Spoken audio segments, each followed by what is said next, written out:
I've changed in ways that I never expected. It touched every aspect of my life, and the changes went even deeper. Many things are no longer the same. Hi, I'm Kira, a transgender woman who began her transition in her early 30s. While I've suffered from gender dysphoria, I finally realized that I should change something. Nothing would happen on its own, and I'm responsible for that changes, and I have to figure what to change and how. It took me 30 years to figure out what to change, and it was my gender. I had to fix this mistake. Answering the question how went much faster. There are two different ways. First of all is social transition, when you act, behave, and present yourself as a female. And the second one is medical, when you undergo medical procedures and take hormone replacement therapy. The main goal of medical transition is to change your body in accordance to your true gender. Well, I thought, what path should I choose? And the answer was pretty easy for me. I went both ways. The main goal of transitioning is changing yourself in accordance to your true gender. And the key point is changing. And obviously, there is no transitioning without changes. Some transgender people go all in, like I did. I rushed from one side of gender binary spectrum to the other one. Others feel themselves somewhere in between and identify as non-binary people. There is no one-size-fits-all solution, and every story is unique. But always, when you hear about transitioning, you should understand that there are significant changes. Today I want to share my experience of my changes that I experienced taking hormone replacement therapy. I took anti-androgens to block my testosterone, and also I took estradiol to lift my estrogen levels. First, we'll discuss physical changes, the ones that you can see and feel and touch. During my third week of HRT, I was anxious because I felt that my body isn't changing, and I even felt jealous of looking at other girls posting images of their amazing transitions. And then I thought, maybe I'm just doing something wrong, or estradiol patches are fake, or maybe it's better to find another endocrinologist. By the way, I love mine. She's amazing.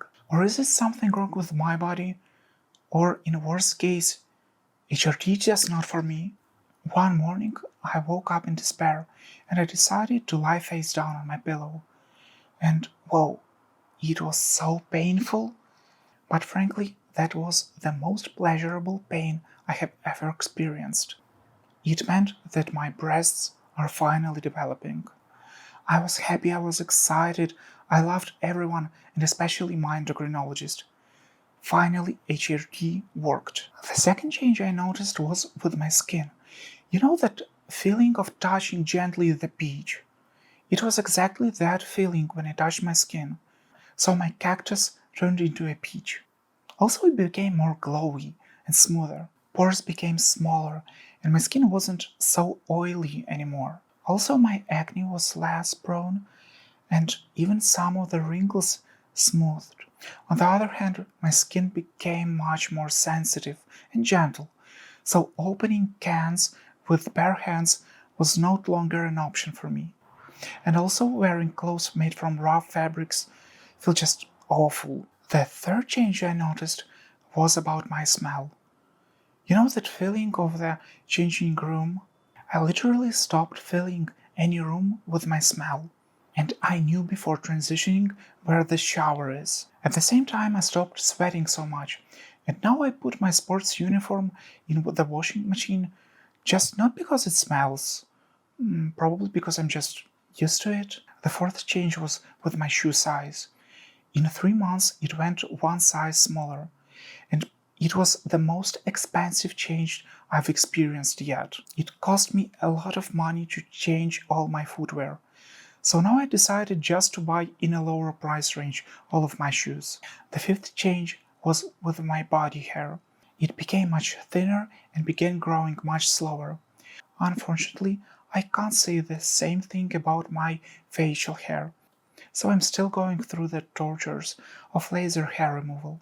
Also, I have to mention that hair on my head became fluffier and silkier. The next and probably not the most pleasant one, was about reducing my muscle mass and losing strength. I literally understood what women meant by saying that they can't lift heavy things. We already had some misunderstandings with my close ones. They were used to that I could lift anything, and it was pretty hard for me to explain them that it's not the case anymore. The seventh was that my nails got much softer and the break much easier. So now when I do manicure, 2 layers of top coat are a must. The next one, and a bit debatable, is that I got a little bit shorter, around an inch or a couple of centimeters. I can't really prove it because I haven't measured myself a long time before HRT, but I'm still the only one who replaced the stepladder in our house. The ninth change was about my hands getting cooler, and I hardly can tolerate low temperatures now. In the past it was okay for me to just go outside in the winter with my unzipped coat, and I felt warm. Now it's not that way.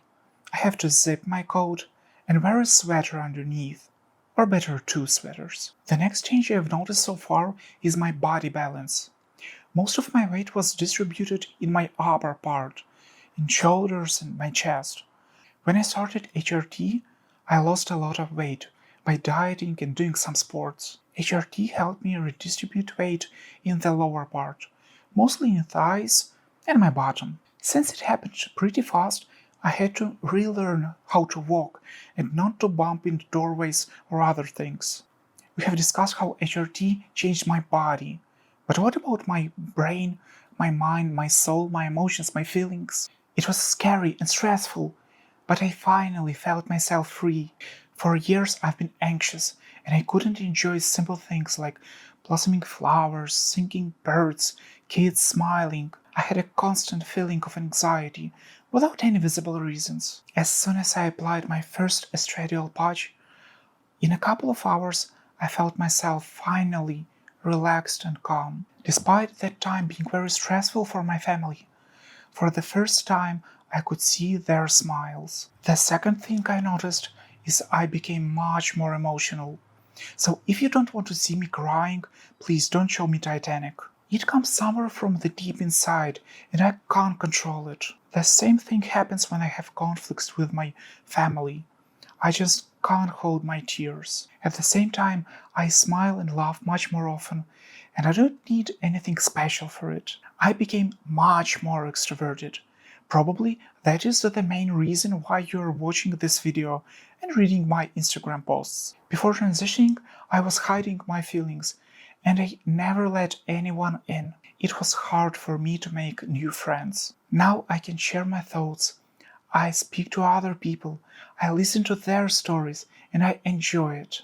Also, I can freely discuss topics that were under taboo for unknown reason. Recently, I visited a pride parade in our city, and it was the first time where I enjoyed being so close to other people in a public event. I'm open to new people, and I love it. Fourth change, my empathy skyrocketed.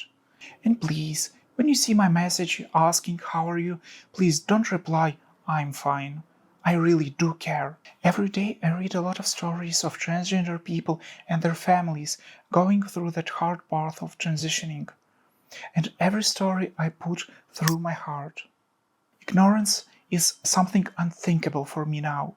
Sometimes it may be harmful for me, and some stories leave a deep mark in my heart, but I don't want to change it. I feel like I'm the part of the world and society, and I can't ignore it anymore. Fifth, and a bit debatable, according to my friends, I finally developed a basic sense of humor, right above the bottom line. I don't agree with them. I've always been funny. The next change is I developed multitasking. From the outside, it may seem that I'm making chaos, but just give me a couple of minutes and you will see the neat and tidy final result. I used to do things in just one possible way, from point A to point B to point C. Nah, it doesn't work for me anymore. I still can follow strict instructions, but it's more convenient for me to do several things simultaneously. It's okay for me to write a script while I'm doing housework, cleaning, and watching the dinner cooking in the oven. The next one is that I finally can ask for help. It's not about being unable to do anything. I can do a lot of things, but my ego won't be destroyed by asking for help. Now I can ask for the right way to go or for the help in the store. At the same time, I get much more attention and help from other people's, like holding the door for me or letting me go first in the queue. The eighth, I don't pay much attention to sexual clothes anymore, but more to elegant or classic one. Before my transition, I was focused on hyper-feminine clothes. That was a bit revealing. It didn't bother me that clothes was not appropriate for the occasion. All I was focused on, feeling feminine. High heels, mini skirts, lace, and bows were my way to go. But it felt like a forbidden fruit. Everything changed when I got that freedom to wear everything I liked. I tried a lot of different styles, and finally I found the most appropriate one for me. It's pretty conservative, but at the same time I feel myself comfortable. And the last one, I finally can say that I'm happy. At first I couldn't understand why. Is it hormones hitting my brain? But no, I felt the freedom of expressing myself, and I understood what acceptance and support really mean. I made new friends, I'm open to the world, and yes, my body is changing according to my true gender, and also my blood is filled with the right hormone. So, which changes do I like most? The body or the mental? Both. It's finally my true self that was hidden inside for more than 30 years. I'm lucky to have realized it in my early 30s, but I know a lot of people that transitioned in their 60s, 70s, and even 80s, and all of them are grateful for the chance that life gave to them. Leave me a comment below about what you think is the most important change during transgender transitioning. Thank you for being with me. Please subscribe, put your thumbs up, and see you in the next video.